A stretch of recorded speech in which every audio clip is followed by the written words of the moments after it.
There we go. Actually, maybe I should wait until Josh comes on for that thing. Hold on. Sorry, I'm going to take a note so I don't forget that.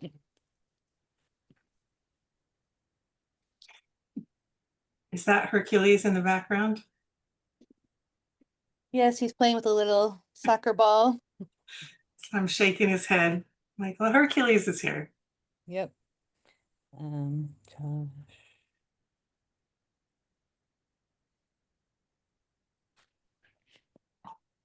Okay. So multiple different things are going on, and we're going to talk about the data for the MTV study, but we'll save that for the next group. I'm not sure if Andreas is coming here or not this time, but uh, just so you know, I'm going to send out a link. Let's see, was it yesterday or the day before? Our own Jessie, but if you go, had an article about her in the Vanity Fair magazine. Mhm. It was really great. She's shared some of it with us about her uh, childhood as the daughter of a kind of an infamous person and the true crime news stories that she's been involved with, and her desire through her dissertation and other work to uh, basically work in Hollywood with people who are true crime victims whose stuff is being discussed in podcasts and TV news and newspapers and all kinds of other places. And I'll share that in an email. I was going to share it in here. I'm like, well, if I shared it in here, then everyone would just want to read it because it's very good. And there are some adorable pictures of Jessie as a child in there. So super happy for her to have this written up in Vanity Fair. Tiny spoiler here, the author of the article was a childhood friend of hers, and there are pictures of them as kids going to Saturday Night Live in the back of a limo in this article. So it's wild what Jessie has been through. That was a wild ride, literally and figuratively. Um, so I just want to give her a shout out. She's actually today recording her mom, Mary Jo, but if you go is although I think she's changed her name since then, is doing an updated documentary, and Jessie is being in that today. So that's why she can't be with us today. Wow. Hey, Andreas, and I see Josh is on. Yep, sorry for running a little late as always. No problem. Um, so Josh, I sent you a note about this, but you may certainly have not had a chance to see it yet. So for the benefit of the whole lab, in case you haven't heard this. So Josh and Perry and I wrote a paper together for Compass, Personality and Social Psych Compass. And although in the past it has been that if you send them what do you call it, a pitch for something and they invite you to write it, they'll just publish it. But as we all know, the world is going to a poop emoji right now, and publishing is also going to a poop emoji right now. So it's not good. But they did give us, they got it peer reviewed and they gave us feedback, and we got a revise and resubmit offer, but a major revision. That's good. But all three of us, honestly, were just like, really? Like, do we want to? But I hadn't responded to them yet. I'm the first author on this one, and I just thought to myself, you know what? I'm just gonna go ahead and do it, even if I have the feeling like they're just kind of like meh about this whole thing. But it is an article about repeat watching, the psychology of repeat watching, and it's a literature review. And one of their main criticisms was just, is there a big enough literature to review or not? So I think I will either send them a table which shows how much literature there is, or I'll just go ahead and use that table and update the manuscript and revise it. It's short, so I don't know. I'm cynical, but I'm still thinking, yeah, it won't be wasted work even if they're not into it because I can use it for other things, including, Josh is writing up his dissertation for publication and he has those that lit review in there. So it won't be wasted time. So I think I will send that note before I go to this trip that I'm going on to London. So what I wanted to talk about here is this, especially Andrew, for you, but for anyone who wants to pursue what I'm going to say as a deliverable. So just to reiterate, especially for new folks or people listening to this, every week we'd like you to submit some kind of work, and it can be what you're working on for a big project that you're working on. You don't have to submit tons of documentation or something. You can just write a brief blurb and submit it to the Moodle. Why the Moodle? Because we, as a university, like all universities, pretty much we get evaluated by, in our case, WASC, Western Association of Schools and Colleges. And so they just have to see that since we're doing this via media, that we're actually interacting with each other and producing work and what have you, and that you're getting feedback. And from this semester from Perry and I. So this is a project that anyone could work on, but I'm inviting you, specifically Andrew, since you're here as a research assistant, to help Josh and I. So Josh, jump in here anytime, but the basic idea is, okay, so in this thing we submitted for publication, the reviewers asked us, is there enough literature on the concept of repeat watching television to write a lit review? Or one of the reviewers said, if there's not, at least lean heavily into what would be the next moves in the literature. So I know that Josh has a set of those studies. So what I wrote to you, Josh, was that what I'd like to do is set up a folder in our Zotero, which is the literature management software, and have one specifically for just research articles that were empirical tests of repeat watching, even if they called it something else. Now they've called it other things like volitional reconsumption, Oh my. rewatching, repeat watching. Yeah. Um, I think that's a great term, but I don't think that other people will be like, oh yeah, I'm going to say that a lot and get into it. So that's the reason why we haven't really used that. Um, as people head to the sofa tonight to watch Friends or The Office, they're like, I'm in the mood for some volitional reconsumption, and nothing will do but for me to turn on whatever, Stranger Things. Um, so Josh first of all, are you okay to help us get started in the Zotero? If I set up a folder to sort of drag the PDFs that you know about in there. Yeah, absolutely. Okay, so I will put myself a note here to set up the folder. Um, Andrew, specifically, I need to add you. I'm putting a note here to the Zotero, because what happens in there is you can share a library of research articles and you have to put the person's email in them and then invite them to come into the folder. And that's where we also share our notes. So one of the sort of default assignments that you can do any week in the lab is grab a research article in one of those Zotero files, take notes on it, and then attach it to the PDF of that article. I'll elaborate more on this later, but I'll say for now, for the research skills seminar that I usually teach and that Perry is now teaching on literature reviews, I did a new talk last week or something, and I used the MTV study as my example throughout here to help us do our literature search for that. Just do it and also write about it for that project.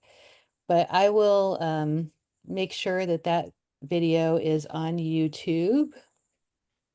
Uh, just in order to help us have that resource there for searching for literature. And in a moment, I'm going to call on Josh to help me out here, but I'll say this, some things are kind of easy to search for. Like Andreas and I both have a background in media violence, And if you put in video game violence and you spell video game different ways and everything, and you put aggression, all this stuff, you will get a lot of articles on like media violence. Um, I think that is relatively easy to search for. Um, there's another video on my YouTube from Abby Ray, our superhero librarian, who knows extra tricks that she teaches me and I forget, but there are things like you can search for the type of article, like is it a lit review, is it empirical, things like that. So there's that. Some things are easy to search for. Some things are reasonable, like if you're searching for transportation, like in the transportation theory, and you're searching within psychology, so it's not like you're searching in truck magazines or something like that, or whatever it is. Um, you can hone down into that. But what I'm going to kind of reiterate what I said some of the search terms would be, but and then ask for Josh's help and Perry's help and others. So what we're looking for is empirical studies, so new data, peer-reviewed publications, and they're about the concept of people repeatedly watching episodes of the same show. So we've used the term repeat watching and rewatching, and another term is volitional reconsumption. And I will say there's a French Canadian researcher, Christine Thor. She uses rewatching, it's just revisionner in French. Some of them are not translated, and I have one in there that I translated, but things like that can throw a wrench in it. Sometimes you just have to stick with the English ones, but Josh and I happened to meet her at a conference, and I finally got to use my French minor in college to do some stuff. They're like, people would say, "Are you going to be a French psychologist? Why?" Like, because I like French and I like psychology. End of story. But Josh, do you or anyone else, do you have other advice as to doing a lit search to find articles on repeat watching? Yeah, so terms such as, including everything you said, you're going to find more or less like it's a nascent, still growing area, subject of study, excuse me. So terms like searching terms like reruns, watching reruns is another term. Here is what I have found is that one of the phrases or terms that is more or less usually synonymous with rewatching, although rewatching, repeat watching, volitional reconsumption, none of those are ever used, is when they use the term favorite TV shows or movies. Hmm. Favorite implies that they've seen it before. That's what I'm getting a lot of, where it is, and that's a point I make in my dissertation. And so the purpose, the going back to the early days of my dissertation, my purpose was to make rewatching, repeat watching, watching reruns, all these terms are synonymous. Uh, the hero of the story in my the way I told the story in my dissertation, because a lot of times some other aspect will get the prime billing. And because of that, I'm finding that there is not a whole lot, like I said, nascent, not a whole lot of studies. There's a small body of research that will talk about it. But like I said, in terms of some will say rewatching, uh, some will say none say repeat watching. That's new. That's something I'm introducing, a repeat watching motivation and behavior scale in my dissertation article. But so like rewatching or watching reruns, watching favorite programs or movies, things like that.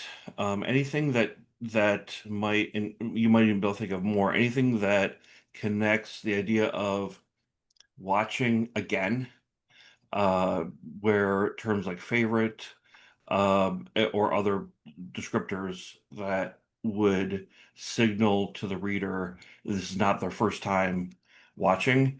And so this is something, like I said, I had to actually spell out in my dissertation, and probably will in the article that I'm writing, is that because it is such a small group of studies, that it really hasn't been codified in the literature, which is what I'm trying to do. And so yeah, anything like that.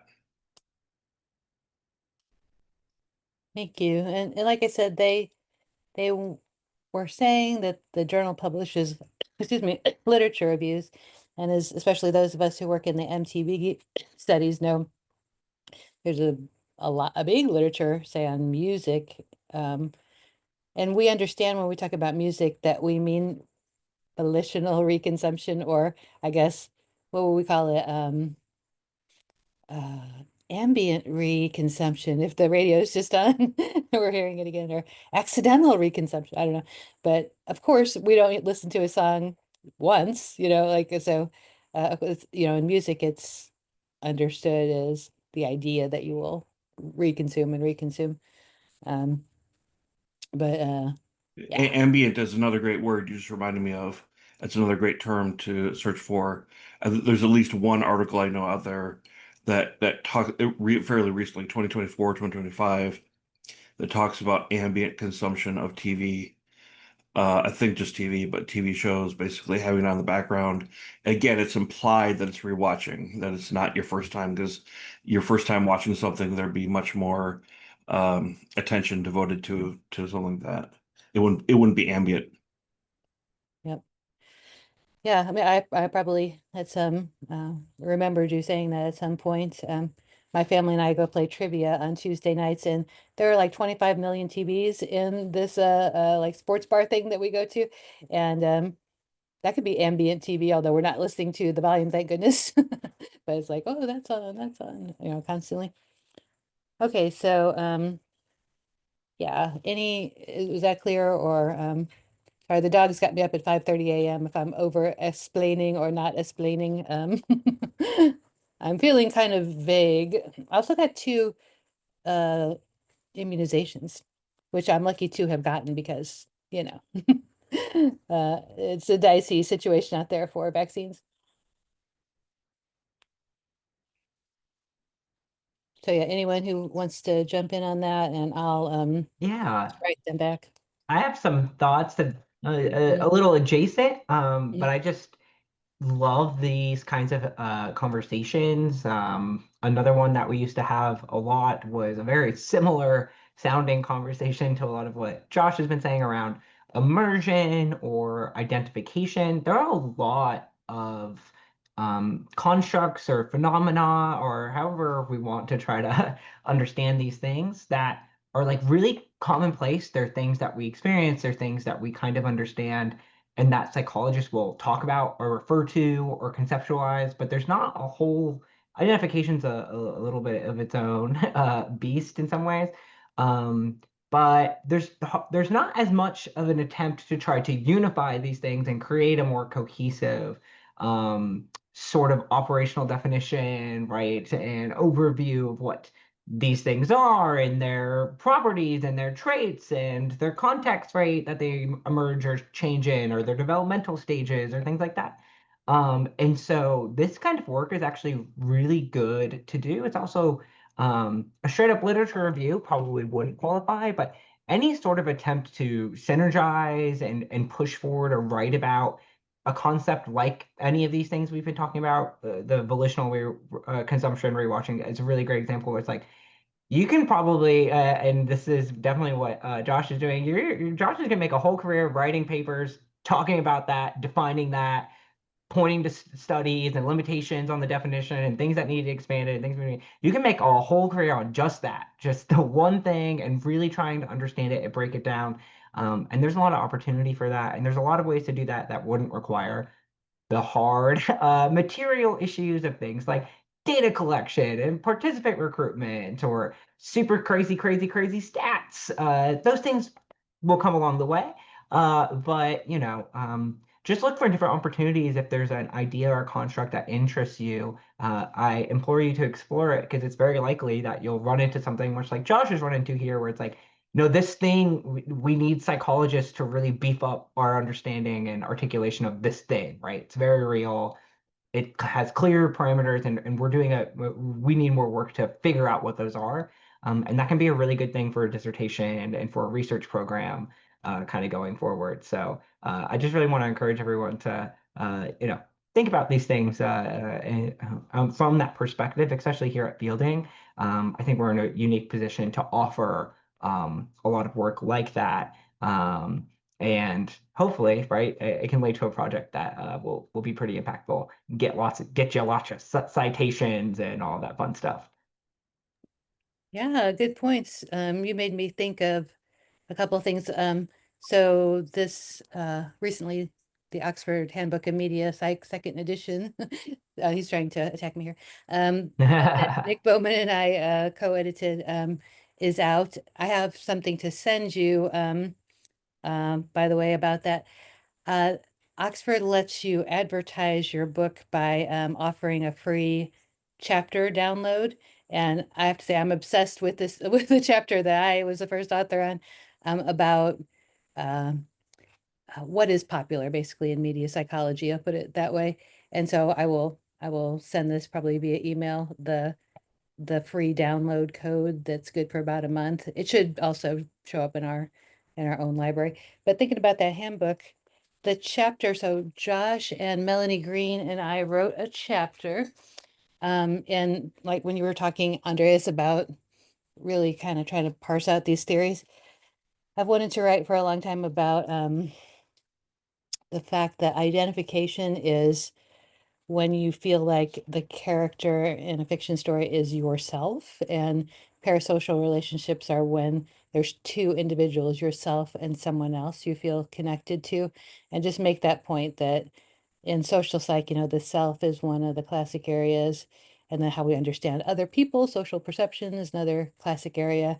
And I'm trying to say this is um the three of us are saying this is social psychology applied to media, that it's about the self, experience the self has, experiences of other people and how we understand those, and that it is, there's a classic definition by Gordon Allport of social psych being about the real or imagined presence of others. And we make the point in the chapter that there's imagination in real relationships, like right now, Andreas is thinking, what will Kelsey think when she comes home? Or, whatever he's imagining the scenario. And then there's reality in imaginal relationships too, of, okay, now I've watched Jim and Pam on The Office, and I remember when I was dating someone who's not quite right for me, or what have you, like I'm understanding real life through stories, as we have forever. So that is what we were trying to say in there. And that also reminds me, Perry, of your co-authored chapter in the handbook, because our reviewers were complaining about, is there enough literature? But do you have anything you want to offer about this, about the emergent literature on uh, creative AI, um, and covering that in that chapter? Yeah, well, it's kind of interesting too because luckily, just in terms of the broader idea of AI in creative contexts, some research had already been done for a few years, even though I feel like ChatGPT was the start of a new era of people being aware of AI, talking about AI, making it this big buzz thing. So, in the broader scope, there was actually ideas of AI producing artwork or things like this that already existed, but it was still a relatively small literature. What we were able to do is look at more specific areas, like as a storyteller and things like that, that hadn't been discovered as much. So in our chapter, we really talked about here's a little bit of how AI works in general. Here's how it's used to create, quote, creative things. And here's where research has been done, and here's where it's still lacking. And Um, there were there basically like a handful of studies on generative AI when that chapter was written? for generative AI, yes, like in terms of like the text-based ChatGPT style, yes, there's only a handful. A lot of the studies that we did talk about from a few years prior to that were still like AI models. They just weren't like the language models that people were starting to talk about. Yeah, so I mean, it's a valid question. I think that our reviewers at Compass brought up that how big does the literature need to be to review it? But you know, as you're writing any lit review, you are referring to what's relevant, like re-listening to music is relevant to re-listening to or rewatching television shows, for instance. But is it enough? You know, part of the point is to say, let's take a look at this. And we did use a lot of references to all kinds of people saying that they rewatch all the time, like Zendaya, is that how you pronounce it? I never remember how to I'm too old to know how to pronounce that. Um, that person, she watches Harry Potter every day, and Selena Gomez watches The Office or something, Friends, maybe it was Friends, you know, over and over and over again, and just sort of that these references are coming from pop culture, and we're, you know, we have the rewatch podcasts and things like that. So we're when you were speaking, Andreas, earlier, I was thinking it reminds me of when I was in grad school and people talked about video games. And of course, as good experimentalists, we would bring people into the lab and have them play the video game and then do something. But then a lot of people would say, well, that's not how, obviously, that's not how people play regular video games. We don't go to a lab and ask a psychologist to watch us or whatever, of course. But they're saying, hey, you're missing all the aspects of what happens in real life when people play video games. When I was in grad school, it was more about that we went to their house and played the game. And, you know, now the way my son was growing up, it was always they were connected online. I would say my son was friends with our his neighbor Kayla, and be like, Kayla and you are 2 houses away and you are playing a game together. Like, why are you doing it on the internet? But you know, there are reasons, I understand that. But that, you know, that's part of the culture, certainly for my kids' childhoods, for instance. But so we're talking about what do people naturally do? So it is the reports of people saying they do it. I think it's highly relevant because I don't know, you know, the lab is criticized for artificiality. So we could bring people in the lab and say, guess what? You're gonna watch a bunch of episodes of stuff you've already seen or whatever. But of course, most of us do that. And the point is that we're choosing to do it, you know, over and over again. And that many of us are choosing to talk about it, like on podcasts or rewatch with other people and things like that. So it's kind of a fine line. I take their criticism as is reasonable. Like, is there really enough to talk about? But things kind of move slowly in academia, so it seems also fairly reasonable to just say, hey, we're seeing signs of this. There's an emerging literature, like Josh said, a nascent literature, um, and we'd like to see more of it because there's evidence that is habitual and it's not a minor thing. It's a very normal thing. You bring up a great point, and one of the big reasons why I would like to get my research out there is this idea. I don't know, I can only think of one off the top of my head study that actually gave some sort of percentage, some sort of metric that said, okay, this is estimated, like how many people will rewatch, how many people will watch something they've seen before. Uh, my my research says just about everybody rewatches. So I had 3 different studies, almost 1,000 participants, and in each of them, it was in the high 90% said they rewatched to some degree. It was different degrees, different contexts and such, but they almost all of them reported some repeat watching. And that metric is not out there. That, like, I've not seen it anywhere. People will, again, the researchers talk about watching their favorite programs or watching reruns or whatever, but there's nothing out there which is it doesn't make sense to me because it's something everybody does and it's not been highlighted. That's that whole idea of my research is to highlight it and say, okay, this is a thing, that we haven't really said is a thing before. And so, yeah, they bring up a great point. It's happening, but nobody has said it's happening. And so the assumption is it's either not happening or it's not worth looking into, but it's happening everywhere.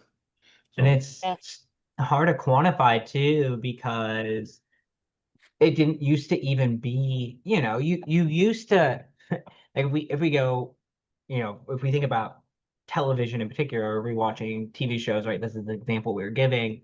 Unlike music, for example, or even film, where right, a movie is screening at a movie theater for, I mean, in the past for years, it could be at a movie theater, but oftentimes for many months, right? Things have changed a little bit now. But so the idea of going back to it, volitionally going back to it, that was one thing. Music, of course, Karen already touched on that. It's very inherent to the art form, the volitional going back to it, being exposed to it a lot. But with serial TV, you know, for a really long time, it wasn't. You had no, if it was on air, you could catch it. And if it wasn't, then you missed out, right? And then slowly over time, some small changes started to emerge, whether that was reruns, right? Showing things over again. Okay, you could volitionally look at the TV guide and see, MASH is going to be on again tonight. I'll put on MASH when I'm eating dinner or whatever. And so there's a little bit of that, but again, very highly selective. You, as the viewer, didn't necessarily get to choose what that repeat content was. The industry sort of chose that for you. So if it was something you liked, great. If it wasn't, then you weren't going to pay attention to it. And it really wasn't until recently, then cable, and then really DVR, and then streaming, and along with DVR, recording on cassette tapes, on VHS tapes. Yes, I know what they are, in case anybody wants to age check me on that. I remember overwriting video cassettes with recording things and setting the timer on the VHS player. So I'm not that young.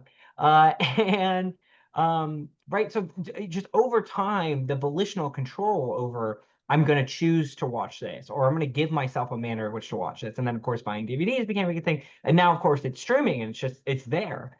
Why? And then we think about the cognitive, the cognitive overload. Well, in the past, you had 15 channels. What was on, and you just found something that worked for you. Versus now, I realistically can watch anything I want to watch at any moment in time that I want to. Maybe, live events and stuff sort of excluded because of timing, but for the most part, in terms of serial television programming, I can watch whatever I want, whenever I want to. And that analysis paralysis is actually a very real thing, right? You might decide to go back, or maybe that was what you would always want to do. You would always have wanted to do that, but TV never offered you a way to do that beforehand. And yeah, Josh, it's really interesting that no one seems to want to ask those deeper psychological questions about this behavior, and what motivates it, and the different shapes that it takes. Because we've already talked about it. There's so many different ways this can look. This can look like putting it on just during the day. Oh, I do rewatch a lot of things a lot, but not very intentionally. Some people are very intentional about rewatching something over and over again, or sometimes it's habitual, right? Harry Potter's a good one. Everybody rewatches Harry Potter during Christmas or whatever, right? So there's a bunch of different ways that this can sort of take shape, and it seems to satisfy different psychological and social needs. And so, yeah, it seems like a really rich area to mine for, understanding a little bit more about our behavior and our psychology. But yeah, it's been interesting. It's interesting because I don't think in some ways, all the stuff wasn't put together yet to allow somebody like Josh to come along and, right, to see all the dots to connect and be like, oh, now is a time where we can finally start to really investigate this. And 30 years ago, it wasn't a question, because it wasn't the volitional rewatching. That wasn't a thing. You couldn't volitionally, I couldn't choose whether or not MASH or Friends was on today. If one of them was on, I probably would be more likely to watch Friends than MASH, but that wasn't the same psychological process as what we see now. So it is really interesting to think about, particularly at the intersection of media and consumption, right? The social changes that also happen uncover some of these psychological phenomenon too that we wouldn't have been able to see otherwise. Yeah, we've Yeah, got the media themselves changing, like you said. And by the way, let's see, I guess Josh Perry Ross and I wrote a thing for Jean-Pierre's Media Psych Today, I think it's called, about, highlighting Josh's research and also Ross's role as an industry person, that if you're going to buy content, well, you have to know that people want to see the Golden Girls again, or Columbo, or these perennial favorites that people will CSI, anything, NCIS, all the stuff, all the favorites. And yeah, and like Josh said, we call them favorites. Just a quick story. So I love Pride and Prejudice by Jane Austen, and I'm not the only one. On Goodreads, I remember several years ago looking, and at that time it was the written as the most favorite book or whatever at the time. And so Lee just took me to a play called Austen's Pride, which is a little mashup of Jane Austen herself and her sister Cassandra, and them looking at the story of Pride and Prejudice and relating it to Jane's life. And there was a theater full of people watching that. So I just bring this up as a yet another way we're saying, like, we rehash that story over and over again. There was a BBC version of Pride and Prejudice that I watched ad nauseum during my graduate school years, like every night at dinner. Let's rewatch that. And so, I know all the different lines and everything. And I was sitting in this giant auditorium in Charlotte, North Carolina, watching this, and I'm like, there's like a million me's out there. Like everybody's here. They're like a huge fan of Jane Austen and Pride and Prejudice. And we all like walked to this big elevator in the garage later.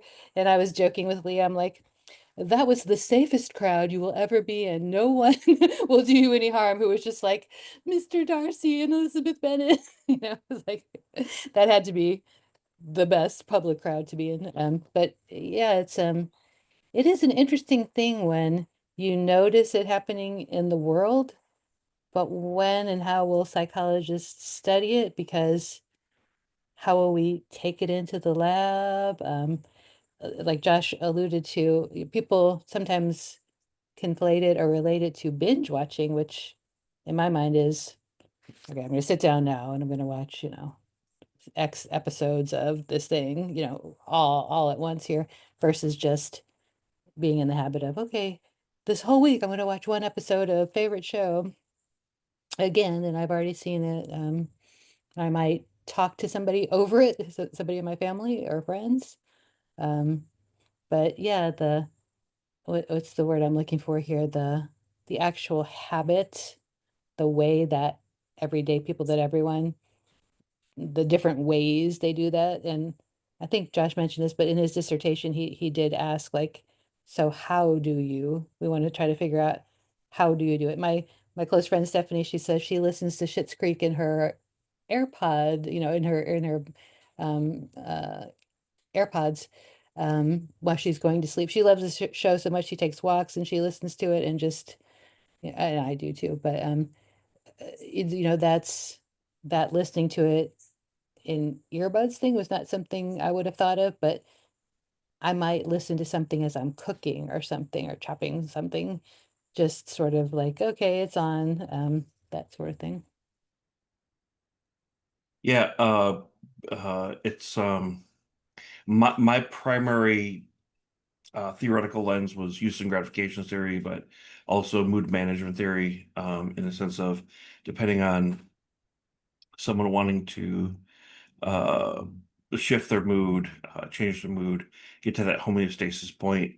Rewatching is a great example of how media can help people get to that point. I just going to go back to you had brought up our collaboration with Ross, and I think that's Andreas, what you're saying is important because it's always been looking at rewatching, it's always been a function of, okay, what does the audience engagement or the audience interaction, what do they get out of it, use and gratifications, and then looking at also the media industry, how rewatching started with reruns and the expansion of it. And I make this point in my dissertation. It's not probably going to be so much made in the article that I'm writing because it's kind of goes off into a bit of a tangent, but the idea is they're not paying creatives enough for the amount of rewatching being done, writers and actors and such, those that have vested interest in the various shows and movies they've worked on, and they're not paying them the royalties, or they're defrauding them of a lot of money still on the table, because they're not telling them the actual numbers. Like getting these numbers out there is kind of an issue having to do with equity in the sense that these creatives are not really getting not getting compensated what they should be, and have this has been an issue in the past, more so in the one before the most recent uh, uh, writer strike. But these have been issues for 20, 30 years in the various writer strikes and issue dealing with the also with the Screen Actors Guild and their issues with the industry is that nobody wants to report the numbers because they're huge and they've been huge for a long, long time. What Ross was saying and what he reported in our chapter what he said, well, one thing he said here, he didn't say it quite this way in the chapter, but it's like a license to print money. When you have a hit, uh, you that goes for like eight, Friends went for 10 seasons. It is more profitable to sink money into, so like they're like, oh, Friends did a ninth season, are they going to do a 10th? Or Seinfeld, they wanted to pay him, I forget, $150 million, just him, for like a ninth season of Seinfeld. It is cheaper and more profitable to pay that up front, knowing that at the back end they're going to make billions off international licensing and licensing platforms and syndication. Um, and the creatives often get left with very little or nothing from these deals. And so that was kind of part of my dissertation, kind of like for the framework I had worked in there. And that's again why, at the very least, even if I don't mention it in the article, it's just giving more evidence to this is a thing that should be looked at more. And it's not a thing. Yep.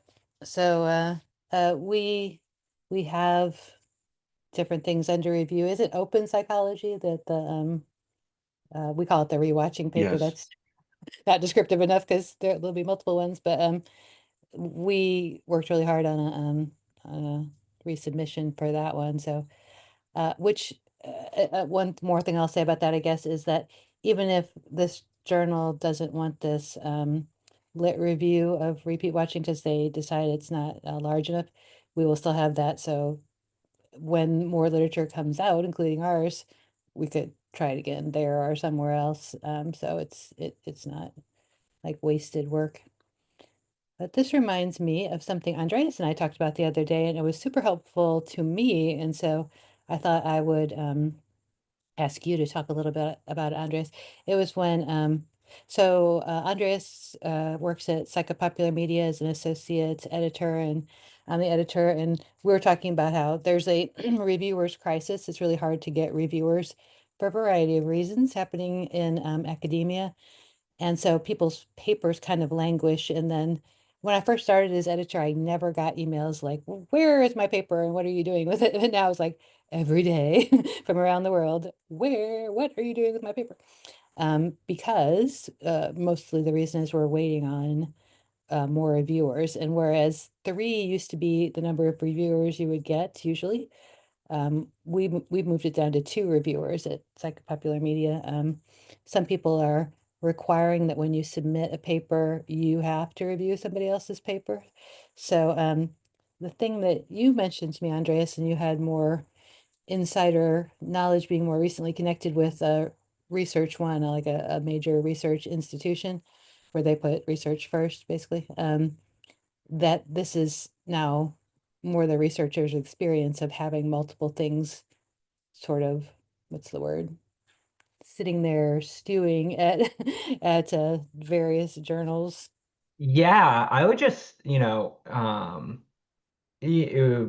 it has really, even when I was in grad school, some of this was starting to show where I would have faculty even just mention, yeah, it takes a little bit longer now than it used to turn around on publishing, which honestly seems crazy because you used to like mail things to people, like literally a physical manuscript, and they'd mail it back to you with physical comments and revisions, and you'd mail the physical response back.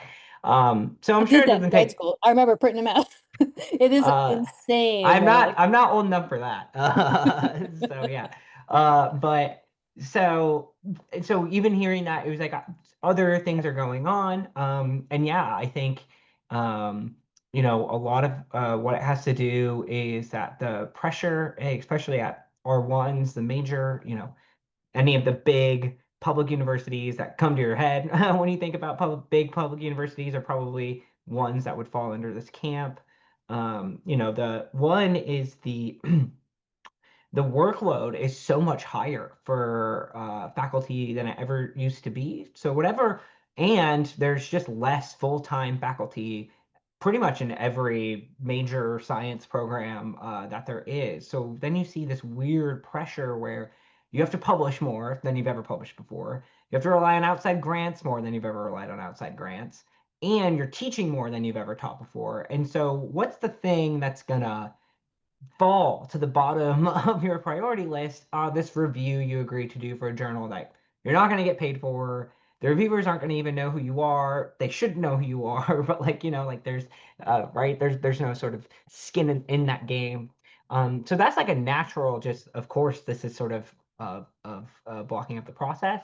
And then of course, yeah, and then you just see and this I got it from my own experience, and then multiple authors had said this to me. They're like, yeah, I just wanted to know really because, I have this paper that I've been waiting to hear about for a year and this paper that I've been waiting to hear about for a year. And so I was just not, one person was like, I literally have just been nagging everybody and you're the only person that eventually responded. So like, thanks for responding. But like, I was just hoping that that would initiate something. So thanks. And I was like, oh yeah, sorry, it took a while. I'm still waiting on a reviewer. Like, we'll see. And so that's a lot of it. And so yeah, then you have these weird pressure. Well, you're overworked and you're not doing anything, so you're not contributing reviews, but then you need publications and you need things and you're sending them out, but then it's taking longer for them to review. Then it takes the Karens, right? The editors so much longer to get through things. Also, editors are being asked because again, budgetary restrictions and things like that. There's a lot more copy editing and like top down top down level management that editors used to. I feel like that wasn't something that was always necessarily asked. APA journals do a pretty good job of, they have pretty good staff. That's the one thing I'll say about PPM is our peer review coordinator who's through APA, right? Like that or whatever the journaling uh, you know corporation behind them is or whatever is probably who that person works for, is actually really amazing. So that's a really big resource, but not every journal has something like that. So for example, at Psych of Violence, Brad Bushman, he is the one doing a lot of the copy editing. He is the one doing that. They just don't have, not every journal has that same kind of framework. And so, yeah, you just get these sort of bottlenecks and it's making the system a little bit, it just is dragging things out. It's making things take a lot longer than they should. So that's another reason, though, to whenever you're like, I really want to submit something, to submit it, even if it's going to take a really long time to do it, because then at least it can sit on your CV as in review for a really long time. And hopefully more people will. It used to be not that common to see that, but I think in applications and stuff now, people are going to start seeing more and more of that. So that's something you can leverage as a job candidate for yourself as well, even if the process itself is taking a little bit longer. So uh, you know try to be dialectical and find the positives out of it all. But I don't know if there's anything else you wanted to touch on with some of that, Karen. yeah, the only other thing would be like, you mentioned grants, like, Yes. the canceling of people's grants and Yes, whatnot. yes, canceling people's grants. So that's another one, right? So then that also, again, it puts pressure on departments and on individuals in the department. So if, say, you had a giant grant that you were working on, a lot of times faculty, that would actually be the thing that supplemented most, if not all, their income.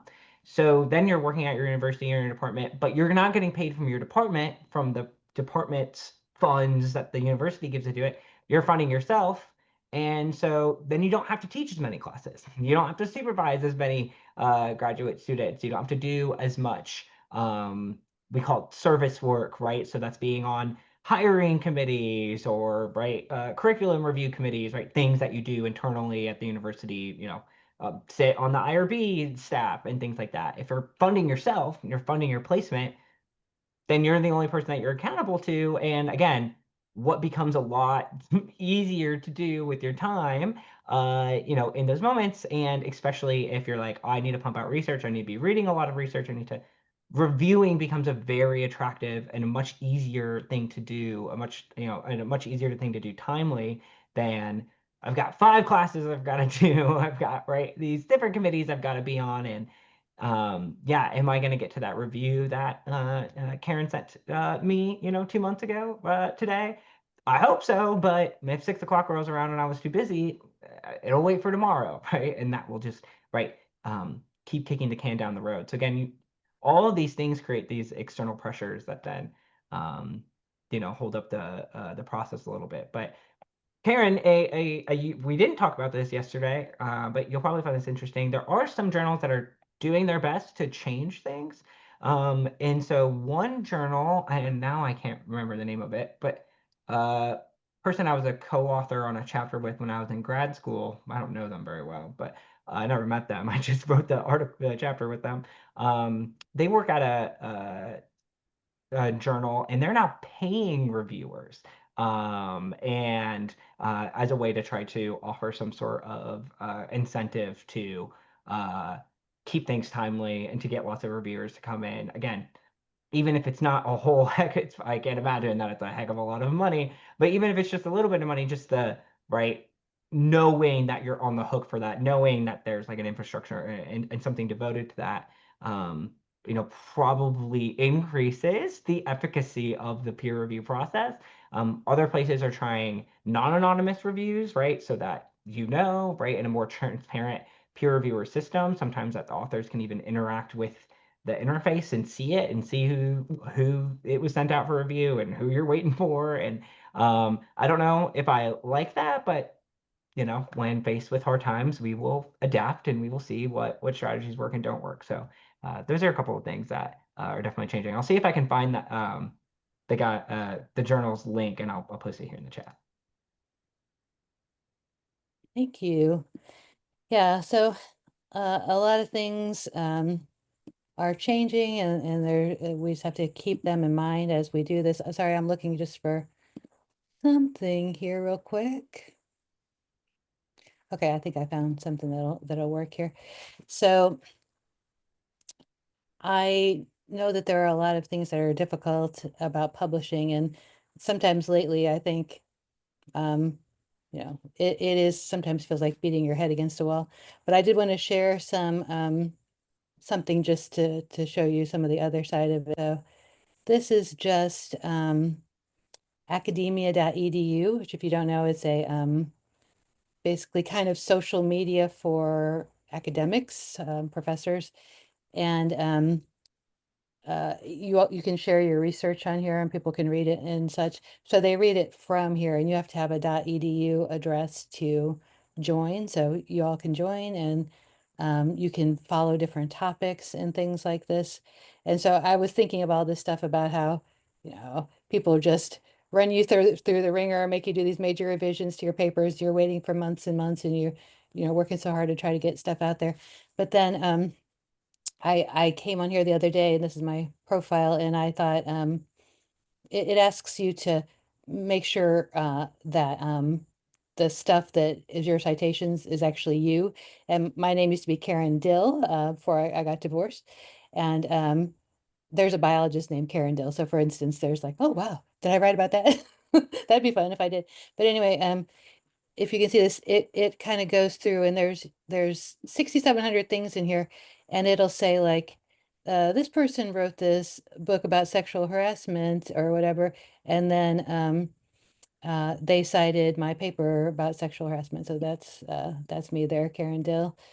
And here's the thing about serious games, and they cite the first edition of the Oxford Handbook that I edited. And this is a content analysis I did of demographics in video games. You can see some of these are in, other languages and what have you. Let's see if I can go back. Sorry, my bar thingy is in the way here. Yeah, you can just keep going through here and see the different countries and languages and stuff of people citing various things, things about women in video games. That's my dissertation. It's about emotion and media. So the point is, it's really amazing to me, like how many people around the world have read stuff that I've written, and then they're writing stuff and citing that in there, and it's unreal. I mean, I know that it's known information, like of course that stuff happens, but I try to. By the way, people, if you write a book, people will ask you just to give it to them. And I could like a million notes, like, give me your book. I cannot do that. But when you think about it, like it is very difficult to get published, and it takes a lot of it's an emotional journey, and it's challenging, and it pushes you. But when I was a child, I would have never thought that I could open up a page and see people around the world writing in other languages about my work, right? So it's amazing. So I guess it's like it is hard, and it can feel terribly discouraging. And I've shared this before. For some reason, whenever I get frustrated, I'm like, why didn't I become a caterer? That always comes to my mind. Why did I just become a caterer? And I'm sure caterers are like, dang it, I can't get my strawberries and things are going, like, but so there's stuff that's bad and everything, but it's absolutely a dream come true, like that I would write something and people would read it. And, I was a child in the 70s, so the whole thing was still like, can there be lady doctors? The whole like vibe about women and women in science and stuff. So yeah, I mean, it is an uphill climb in some ways, and yet I, so if Josh and Perry and I and others looked back on that paper that we did about the office and following the couple, Jim and Pam, we could say, and we have said, they made us work so hard. That I said the other day, that thing is like a diamond because it has been polished. We went through a very difficult review process, I think, because I'm the editor of the journal. We had to get a guest editor in there to do the stuff. But yet we can say we have published a research article about people watching Jim and Pam. So there. So, when I was a child, I wouldn't be like, you know what I'm going to do? I'm going to write some stuff about The Office and it will be in a science journal. So, I can't complain about that. All right. So I know we're running a little over here, so I'll go over a couple things quickly here. Okay. So I mentioned, that there's a link that I'll send out for a free download of a chapter from the handbook, and the subject of it is what is popular in media psychology? What have people been downloading a lot or citing a lot or talking about in the press a lot? Let me go to the chat here, and I'm going to drop something in there. So I am friends and colleagues with Melanie Green, and she wrote an email the other day that says that she is going to, I'll forward the whole email, but I put the call for papers in the chat. She and Christy Costabile, who's another great researcher, are going to be co-editors of a special issue of Journal of Experimental Social Psych that has to do with narrative. So that's something to think about. I have more thoughts on that. But also she wrote that she's at Buffalo, University of New York. And they're hiring a postdoc. So I will send that as well. Let's see, is there anything else on my list? That, and I'm sending, if you missed it at the beginning of the hour, we were talking about our lab member, Jessie Buttafuoco, and how she had a Vanity Fair article about her. So I'm going to send the link around about that. Okay. And then we talked about the repeat watching, and if not now, later, we still have to keep our eye on that lit review. Okay. Any questions, comments?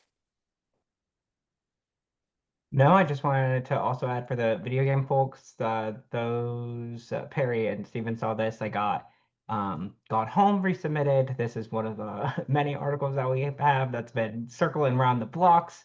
So fingers crossed on that. And then Karen Perino, from that Gone Home paper, there was some stuff. We had some issues with AI stuff. It's a whole can of worms open and we don't even worry around.